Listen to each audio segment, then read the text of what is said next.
کے الیکٹرک کے chief executive officer مونس عبداللہ علوی نے کہا ہے کہ آئندہ 2 سال میں سستے متبادل ذرائع سے پیدا ہونے والی بجلی کے الیکٹرک سسٹم میں شامل ہوگی۔ کے الیکٹرک کے سسٹم میں آئندہ 2 سال میں 640 میگا واٹ شمسی اور ونڈ انرجی سے شامل کی جائے گی۔ سولر اور ونڈ پاور سے بجلی کی پیداواری قیمت میں خاطر خواہ کمی آئے گی۔ متبادل ذرائع بجلی سے متعلق اب تک 40 کمپنیوں نے دلچسپی کا اظہار کیا ہے۔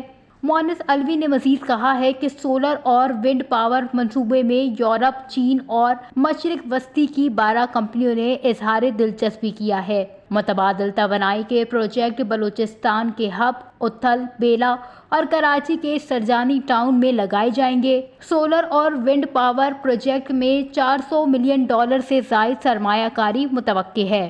واضح رہے کہ سی ای او کے الیکٹرک کی جانب سے عوام کو یقین دہانی تو کرائی جا رہی ہے کہ آئندہ 2 سال میں بجلی سستی ہو جائے گی، مگر سوال یہ ہے کہ رواں 2 سال عوام کیسے یہ بھاری بھرکم بل ادا کرتی رہے گی۔